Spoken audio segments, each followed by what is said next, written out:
में स्नेही बंधुओं, आज सूरज नहीं निकला। बोलिए ना, आज सूरज नहीं निकला। अभी नहीं निकला है ना? है अच्छा, अभी सूरज तो निकल गया है मगर बादल के कारण से बाहर नहीं है। अच्छा, इसका मतलब ये तो नहीं कि सूरज है ही नहीं। सूरज तो है।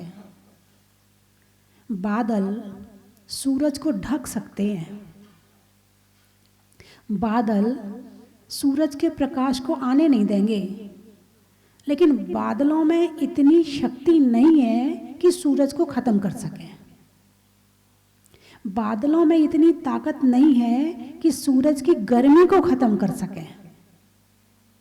बादलों में इतनी क्षमता नहीं है कि सूरज के प्रकाश को खत्म कर सकें।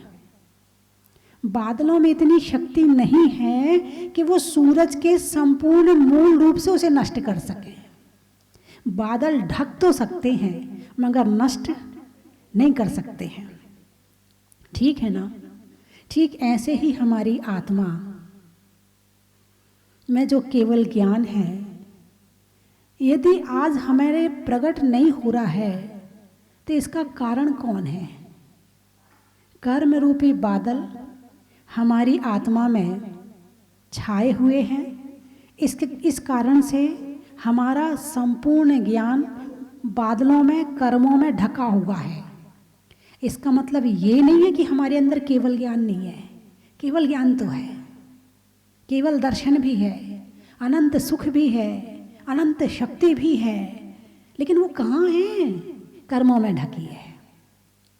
कर्मों में ढांकने की ताकत तो है, लेकिन आत्मा को गुणों को नष्ट कर सके ऐसी ताकत कर्मों में नहीं है। अब सूर्य बादलों में ढका हुआ है, इसका कारण क्या है? सूर्य ही कारण है या कोई दूसरा कारण है? अरे बोलिए ना।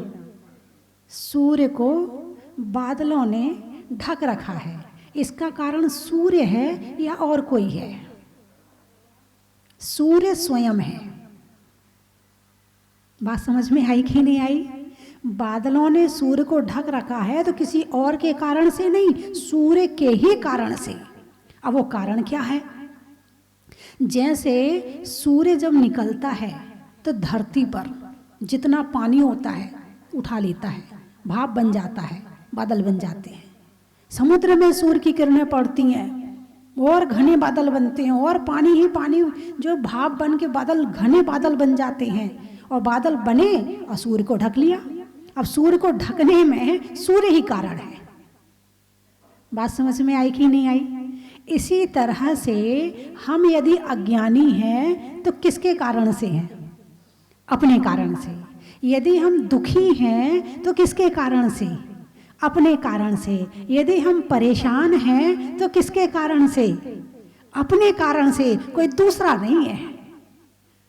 हमारे अशुभ परिणाम, हमारे अशुभ भाव, हमारा प्रमाद, ये सारे कारण ऐसे मिल जाते हैं जो कर्म रूपी जल को सोखते हैं और उसे कर्म बना के जो और बादल बन जाते हैं और आत्मा ढक जाती है। और हमारे अंदर सुख होते हुए भी हम सुख का स्वाद नहीं ले पाते। हमारे अंदर ज्ञान होते हुए भी हम उस ज्ञान को प्रकट रूप नहीं कर पाते हैं। हमारे अंदर शक्ति होते हुए भी हम दिन भर अपने आप को कमजोर महसूस करते हैं। बहुत कमजोरी आ रही है, अब दूध पीना पड़ेगा, दवाई खानी पड़ेगी, ताकत की गोलियां खानी पड़ेंगी। अरे आत्मा में तो अनंत शक्ति है। ये जो कमजोरी है ना, ये कर्मों की है, किसी और की कमजोरी नहीं है। यानी जैसे सूर्य को ढकने में बादलों के द्वारा सूर्य ही कारण है, ऐसे आत्मा के दुखी होने में, आत्मा की अज्ञानता में, आत्मा की शक्तिहीनता में यदि कोई कारण है तो स्वयं अपनी ही आत्मा है, दूसरे की आत्मा नहीं है। बात समझ में आई कि नहीं आई? कोई तो कारण होगा। एक भजन सुनते ना आप, एक झोली में फूल भरे हैं, एक झोली में कांटे रे, कोई तो कारण होगा। तेरे बस में कुछ भी नहीं, ये तो बांटने वाला बांटे रे, कोई तो कारण होगा। झोली सबकी है, लेकिन एक की झोली में फूल हैं और एक की झोली में कांटे हैं। कारण कौन है? हम स्वयं हैं, कोई दूसरा कारण नहीं है। हम दुखी हैं तो अपने कारण से, हम सुखी हैं तो अपने कारण से। यानी संसार में बिना कारण कुछ होता ही नहीं है। अब कारण आप पर को बना दो, बात अलग है। आप फिसल के गिर गए, आपके पैर की हड्डी टूट गई, गुस्सा कर रहे हो, दिखता नहीं हमें यहां से आते जाते रहते हैं, केले का छिलका डाल दिया यहाँ पे, तेरे कारण से मेरी पैर की हड्डी टूट गई। किसको कारण बनाया? सामने वाले को। हर चीज के दो कारण होते हैं, अंतरंग कारण और बहिरंग कारण। बहिरंग कारण में छिलका है और अंतरंग कारण में हमारा असाता वेदनिक कर्म है। यदि हमारा असाता वेदनिक कर्म नहीं होता तो उस छिलके पर हमारा पैर पड़ता ही नहीं। तो कोई तो कारण होगा। नाग भी डसले तो मिल जाए किसी को जीवन दान, और चींटी से भी मिट सकता है किसी का नाम निशान। कोई तो कारण होगा। सागर से भी बुझती नहीं है कभी किसी की प्यास, और एक बूंद में हो जाती है किसी की पूरी आश। कोई तो कारण होगा। एक झोली में फूल भरे हैं, एक झोली में कांटे रे, कोई तो कारण होगा। अपनी चर्चा चल रही है इष्टोपदेश की 26वीं गाथा। बध्यते मुच्यते जीवा सम्मो निर्ममक्रमात् तस्मात् सर्व प्रयत्नेन निर्ममत्वं विचिंतेत। बध्यते बंधन, बध्यते जीवा, मुच्यते जीवा, बंधन से बंध रहा है जीव और बंधन से छूट भी सकता है जीव। कारण क्यों बंध रहा है? बंधने का कारण कुछ तो होगा, कोई दूसरा तो है नहीं है कि जो तुम्हें रस्सी में पकड़ के बांध दे। यहाँ रस्सी में पकड़ भी लेना और रस्सी से तुम्हें बांध भी देना, तुम तो भी बंधे हुए नहीं हो। तुम्हारे शरीर को बांधा है, तुम्हारी आत्मा को रस्सी नहीं बांध सकती है। तुम उस रस्सी के बंधन में बैठकर भी यदि आप मन के द्वारा धर्म करना चाहें तो कर सकते हैं। और यदि जैसे कि गांधी जी को बहुत बार जेल हुई, और एक बार तो शायद वो 2-3 महीने के लिए जेल गए थे। जेल जाके खुश हो गए, बोले अच्छा लगा, बहुत दिन से सोच रहा था 2-3 किताब लिखने की, बाहर थे तो बहुत काम रहता था, टाइम नहीं मिलता था, अब यहाँ मुझे टाइम मिल गया है तो अब मैं अपना लेखन काम पूरा कर लूँगा। बात समझ में आई कि नहीं आई? बाहर बहुत काम था, अब यहाँ मुझे टाइम मिल गया है। कहाँ गए हैं? जेल में गए हैं। क्या महसूस कर रहे हैं? स्वतंत्रता महसूस कर रहे हैं। अब बाहर के बंधन से मुक्त हो गया, अब मुझे यहाँ मैं फ्री रहूंगा। बाहर में बंधन में था और जेल के अंदर मैं स्वतंत्र हूं। हमारी सोच, हम अपने आप को चाहें तो स्वतंत्र महसूस करें और हम अपने आप को चाहें तो बंधन में महसूस करें। ये हमारे महसूस करने के ऊपर है। यानी किसी को जेल भी बुरा नहीं है और किसी को घर भी जेल लगती है। कहाँ से इनके घर में आ गए, कहाँ से मेरी शादी इनके घर में हो गई, मेरी तो किस्मत ही फूट गई। अपना स्वभाव नहीं बदलेंगे, अपने विचार नहीं बदलेंगे, बस सामने वाले को बदलना है। जहां सामने वाले को बदलने के विचार आने लगे वो घर नरक बन जाएगा, और जहां खुद को बदलने के विचार आने लगे वो घर स्वर्ग बन जाएगा। लेकिन सारी दुनिया क्या कर रही है? सामने वाले को बदलना चाहती है। मैं हूं, मैं नहीं बदलने वाला, मैं बड़ा हूं तेरे से, तू बदल। यही है ना। सामने वाले को छोटा बनाना है। कैसे बनाना है?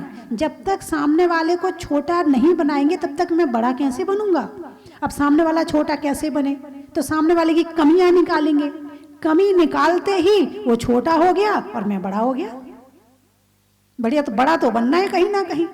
अंदर से उबलती हैं भावनाएं, कैसे सामने वाले की कमी निकाल कर अपने आप को बड़ा बनूं मैं? और बिना कमी निकाले बन ही नहीं सकते हो। अपनी कमियां दिखने लगे तो सामने वाले की कमियां देखने की फुर्सत नहीं मिलेगी, समय नहीं मिलेगा। लेकिन हमारी दृष्टि निज पर नहीं, पर पे है। तो इसीलिए कर्म बंध हो रहा है। क्या हो रहा है? अब कर्म बंध में कारण क्या है? आज कारण पे चिंतन करेंगे, आज कारण पे चर्चा करेंगे कि कर्म बंध के कारण क्या है और कितने हैं। जब तक दरवाजा का पता नहीं होगा, दरवाजा बंद नहीं करेंगे तो हवा तो आती रहेगी। तो पहले कारण तो पता चले। जब कारण छोड़ देंगे तो कार्य भी छूट जाएगा, और कारण नहीं छूटोगे तो कार्य भी चलता रहेगा। तो कर्म बंध के कारण जो है ना, तत्वार्थ सूत्र के 8वें अध्याय का पहला सूत्र है। याद है आपको? मिथ्यात्व, अविरति, प्रमाद, कषाय, योग, बंध हेतवा। हेतवा हेतु यानी कारण। कारण क्या क्या है?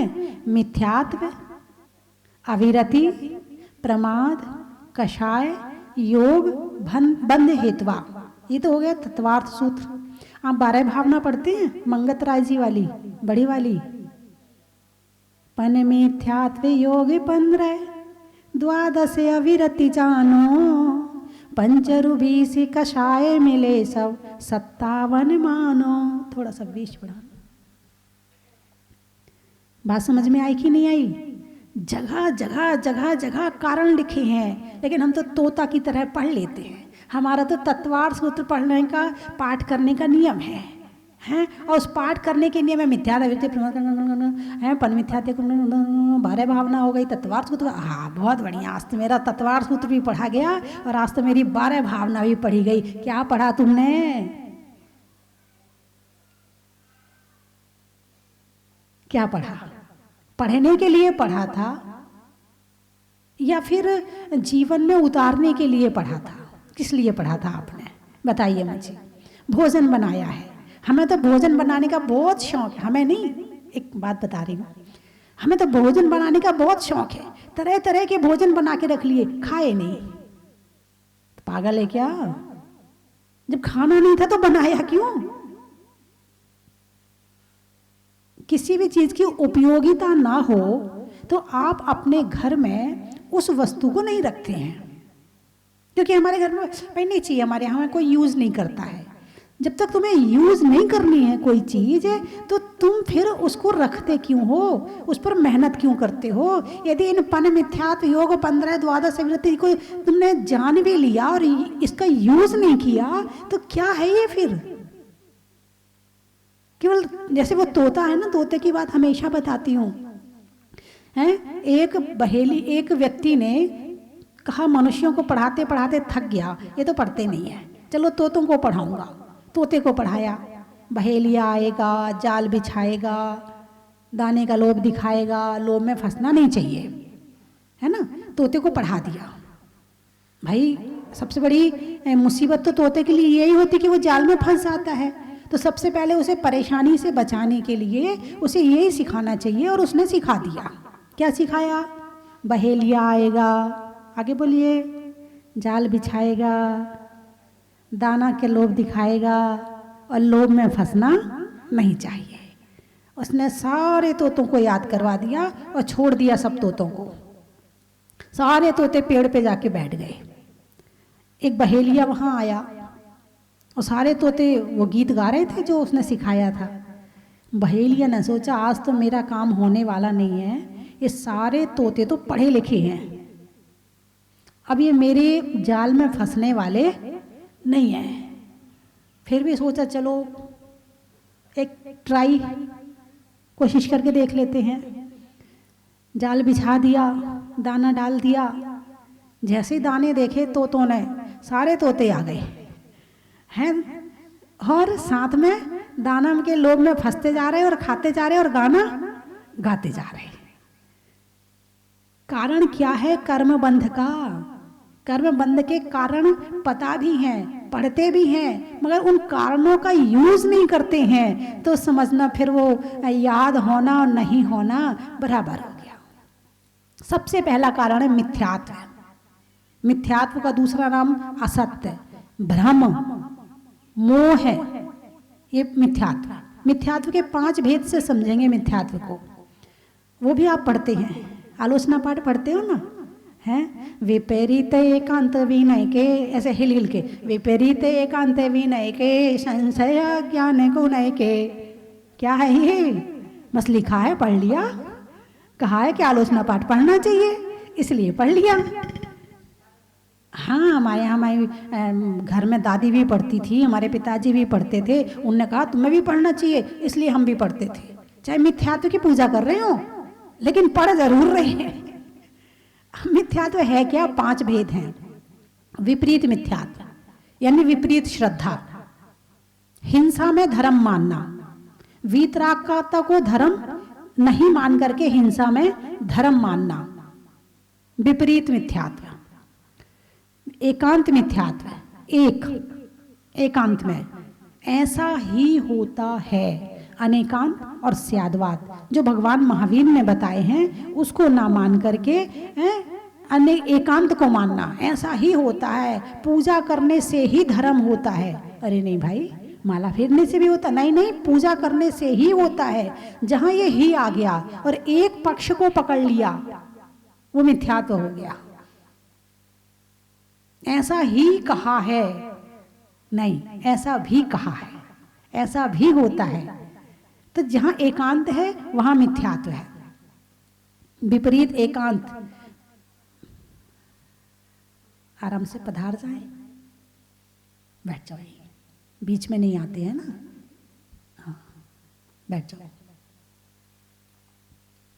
विनय मिथ्यात्व, ये तो बड़ा गजब का है, इसको तो लोग मानने के लिए तैयार भी नहीं होते हैं। विनय मिथ्यात्व का मतलब पता क्या होता है? सब भगवान एक से हैं। यानी कि एक लड़का यदि मोटरसाइकिल में जा रहा है, और आजकल बड़ी फैशन चली है, कोई मंदिर आ जाए वहां वो हॉर्न बजाएगा, यूं करेगा, बैठे बैठे उसी पे धोख देगा और आगे बढ़ जाएगा, हो गए उसके दर्शन। मिथ्यात्व हो गया, इतने मात्र से मिथ्यात्व हो गया। सबसे पहले ये क्यों नहीं जाना कि भगवान क्या है और कौन है, हाथ किसको जोड़ना है और किसको नहीं जोड़ना है, इस बात का ज्ञान होना बहुत जरूरी है। जैसे आप डॉक्टर सोच समझ के करते ना, भाई वो डॉक्टर बढ़िया, उसको ही दिखाना, सबको मत दिखाना। सबसे पहले तो ये आपको ज्ञान है कि नहीं कि जितने हीरा मोती पन्ना माणिक सब रत्न अलग अलग है, ये तो ज्ञान है ना। हीरे को हीरा मानोगे या कुछ कहोगे सब बराबर है? हीरा मोती पन्ना माणिक कंकड़ पत्थर सब बराबर है, ऐसे कहोगे क्या? नहीं कहोगे। क्यों? पुद्गल का ज्ञान बहुत है ना, इसलिए उस हीरे को तो जानते हो। भगवान की क्या परिभाषा है? वीतराग, सर्वज्ञ और हितोपदेशी, जिनके अंदर ये 3 गुण हैं वो भगवान है। पहला गुण वीतरागता, राग नहीं होना चाहिए, द्वेष नहीं होना चाहिए उनके पास में। राग सामने वाले के प्रति, दूसरों के प्रति, चाहे वो राग प्रशस्त हो चाहे वो अप्रशस्त हो, राग है ही नहीं है, वीतरागता प्रकट है उनकी। सर्वज्ञ, तीनों लोकों की तीनों कालों की बात एक साथ जानते हैं, सर्वज्ञ। हितोपदेशी, केवल हित का उपदेश देते हैं, कहीं भी अहित का उपदेश दे नहीं सकते। जब राग नहीं होगा, द्वेष नहीं होगा, तो अहित आ ही नहीं सकता है। तो जिनके अंदर ये 3 गुण हैं वो ही भगवान है। और जो भगवान है उनको यदि ये 3 गुण नहीं है और तुमने उन्हें भगवान मान लिया और भगवान जैसी उनके साथ में क्रिया करी, तो ये विनय मिथ्यात्व हो गया। हालांकि जैन धर्म कभी किसी के अपमान करने की बात नहीं करता है, जय स्नेन्द्र कर लो कोई दिक्कत नहीं है, लेकिन जहां भगवान जैसे मान करके पूजा करते, मानने वाली तो बात है, केवल श्रद्धा ही तो बदलना है। सम्मान सबका करो, आदर सबका करो, लेकिन पूजा तो भगवान की होनी चाहिए। ऐसा दृढ़ श्रद्धान करके यदि कोई अपना करता है तो फिर वो विनय मिथ्यात्व से दूर हो जाता है और मिथ्यात्व उसका दूर हो जाता है। विपरीत एकांत विनय के संशय भगवान महावीर ने ऐसा कहा है, पता नहीं ऐसा है कि नहीं है। स्वर्ग कहा तो है लेकिन सब कहने की बातें हैं, कुछ है वह थोड़ी। ऐसे कोई मनुष्य होते हैं 500 धनुष के हो जाएं, कोई इतनी ऊंचाई होती है क्या मनुष्यों की? कोई भूमि कल्प वृक्ष होते हैं क्या? संशय है कि नहीं है, संशय में रहना, भ्रम में रहना। जैसे पानी है तो पानी है, लेकिन पानी जैसा दिख रहा है और पानी नहीं है, वो भ्रम, वो संशय हो गया। और अज्ञान मिथ्यात्व, ज्ञान है ही नहीं है। क्या हित है, क्या अहित है, क्या सही है, क्या गलत है, क्या बोलना है, क्या नहीं बोलना है, क्या करना है, क्या नहीं करना है, इस बात का ज्ञान है ही नहीं है। और एक इंद्री से लेकर के असंगी पंचेंद्री तक तो घोर अज्ञान है, असंगी पंचेंद्री तक। लेकिन संगी पंचेंद्री में आने के बाद में ये अज्ञानता थोड़ी कम होती है, और इस अज्ञानता को यदि स्वाध्याय के द्वारा, उपदेश के द्वारा, भगवान के दर्शन के द्वारा दूर करी जाए तो ये बहुत कम हो जाती है। और धीरे धीरे फिर ज्ञान प्राप्त होता है, और फिर ज्ञान के साथ में फिर हित के मार्ग पर, कल्याण के मार्ग पर चलने लगते हैं। तो ये मिथ्यात्व का स्वरूप समझ में आया। विपरीत, एकांत, संशय, अज्ञान, विनय, ये 5 तरह की क्रियाएं जो हैं वो मिथ्यात्व है। मिथ्यात्व अविरति 12 होती है। कितनी होती है? अविरति 12।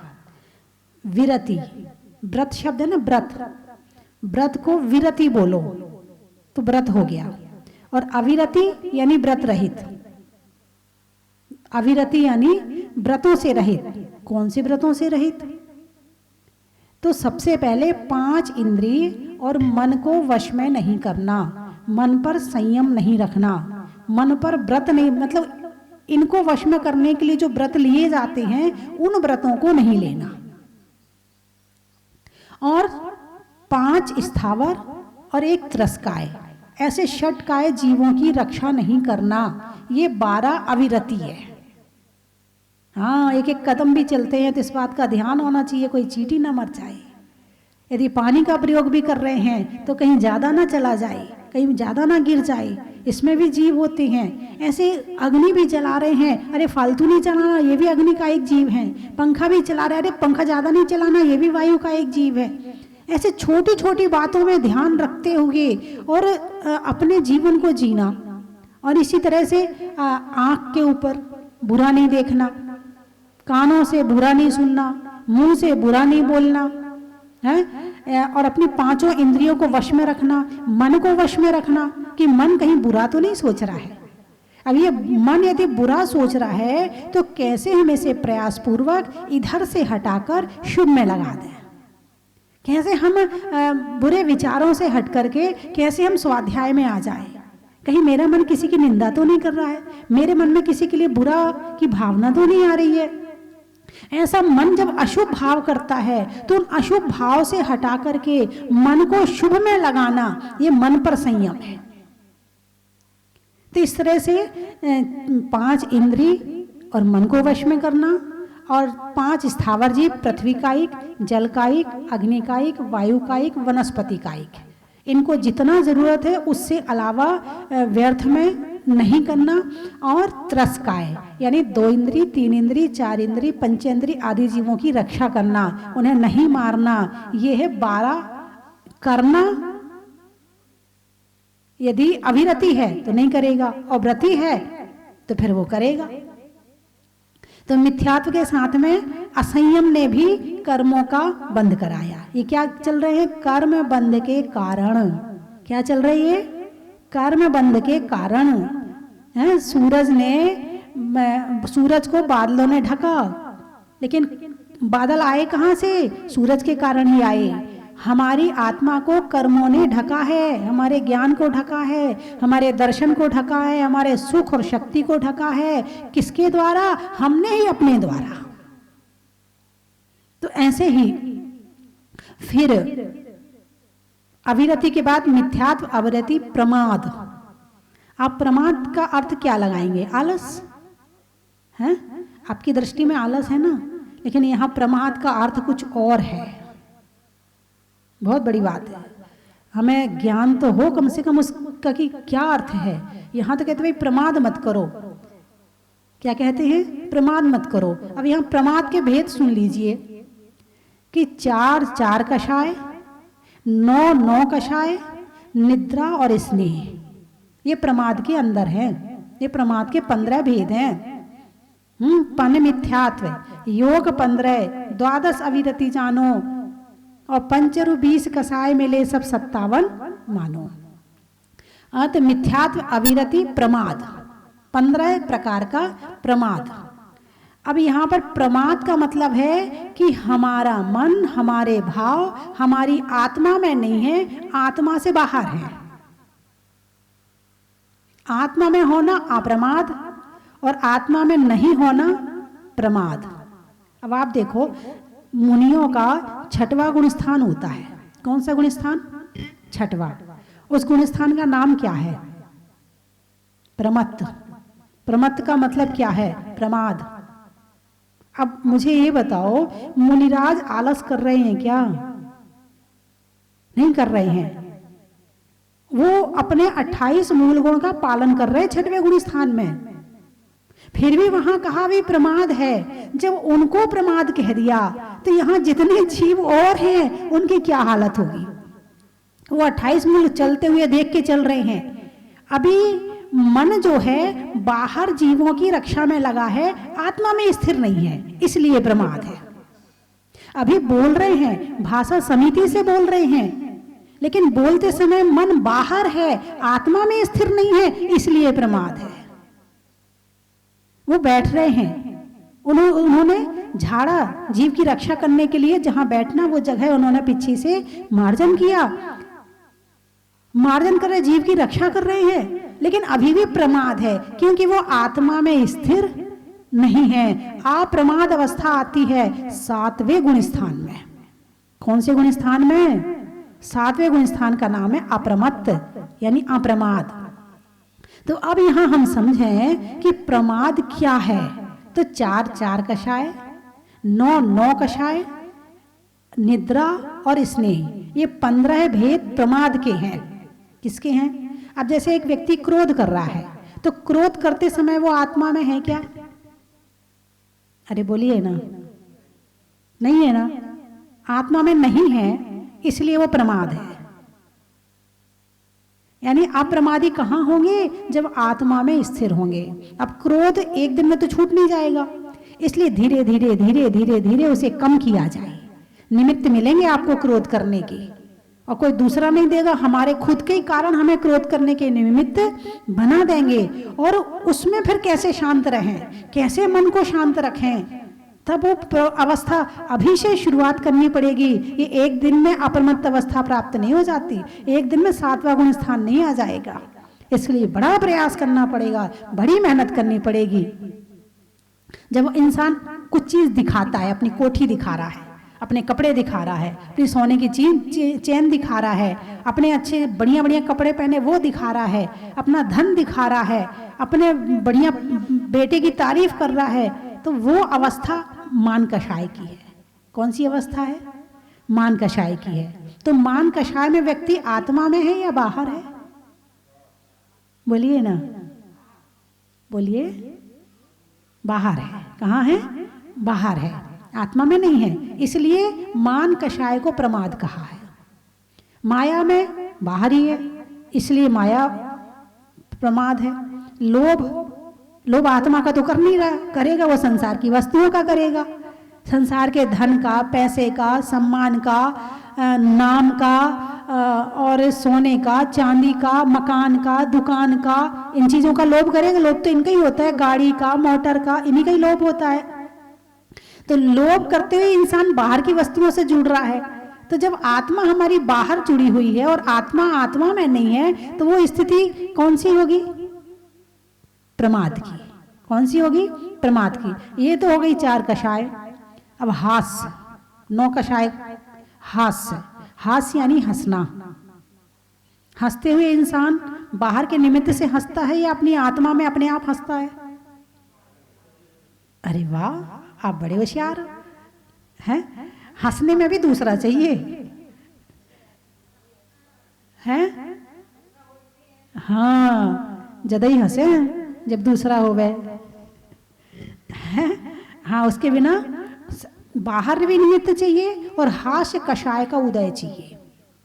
क्या चाहिए? हास्य कषाय का उदय चाहिए और बाहर में निमित्त चाहिए। तो ऐसे हास्य करते समय इंसान बाहर है, आत्मा में स्थित नहीं है, इसलिए हास्य भी प्रमाद है। आप जिस प्रमाद और आलस की बात करते वो तो बहुत स्थूल है। एक गिलास पानी दे दे, नहीं दे रहा, आलसी कहीं का है। तुम्हारे लिए वो आलस, तुम उसको प्रमाद मानते हो, जबकि प्रमाद ये है। उसको तो आप आलस शब्द का अर्थ ही अलग कर दो, बिल्कुल आलस शब्द का तो अर्थ ही अलग कर दो और प्रमाद शब्द का अर्थ अलग हो जाएगा। यानी जो काम करने योग्य है और वो नहीं कर रहे हैं, वो प्रमाद और वो आलस। आत्मा ध्यान करने योग्य है और वो नहीं कर रहे हैं, वो अप्रमाद है। और एक व्यक्ति ने पानी मांगा तो पानी देने योग्य है और नहीं दे रहे हो, वो आलस। जो काम करने योग्य है और नहीं कर रहे हैं, वही प्रमाद कह दो, वही आलस कह दो। अलग भी कर दो, एक भी कर लो, कोई दिक्कत नहीं है, विशेष फर्क नहीं है ना। तो इस तरह से बाकी चर्चा कल करूंगी। कल सुन लेना, कोई दिक्कत नहीं है। तो अब मैं जो बताया कि बंध के कारण, बंधने का कारण कोई दूसरा नहीं है, हम खुद हैं। दुखी होने के कारण सामने वाला नहीं है, हम खुद हैं। परेशान होने का कारण सामने वाला नहीं है, हम खुद हैं। हमारी कषाएं हैं, इस कारण से हम बंधते हैं कर्मों से और फिर कर्मों के बंध का फल भोगते हैं तो दुखी होते हैं। अरे बोलिए ना, हाँ या ना? हाँ है। तो इन बंध से कैसे छूटे, कैसे छुटकारा मिले, वो भी चर्चा करेंगे। और अभी समय हो गया, हिंदी में मात्रा का, स्कूल में छात्रा का, और आज आपकी जहाजपुर की यात्रा का, चलने में पाथ का, मित्रों में साथ का, तीर्थंकरों में मुनि सुब्रत नाथ का, अनाज में दाने का, इनाम में पाने का, और आज आपके जहाजपुर आने का। कहाँ कहाँ से आए हैं? केलवाड़ा। हाँ, जनवरी में जाड़ा का, जाड़े में काढ़ा का, और आने वालों में केलवाड़ा का, और निवाई, निवाई। अच्छा, घर में बाई का है, बाल कटाने में नाई का, और आने वालों में निवाई का, पहनने में घड़ी का, भोजन में बड़ी का, और आने वालों में केकड़ी का, ट्रेन में टीटी का, बजाने में सीटी का, और आने वालों में मेड़ता सिटी का, और कोटा। अच्छा, महिलाओं में आटा का, रसोई में आटा होता ना, महिलाएं रसोई का काम करती हैं। रोटी बनाने में आटा का, फूल में कांटा का, और आने वालों में कोटा का। हो गए सारे? कोई बचा तो नहीं? जहाजपुर, गाने में सुर का, नृत्य में नूपुर का, और आने वालों में जहाजपुर का। हाँ, बोलिए 2400 भगवान की।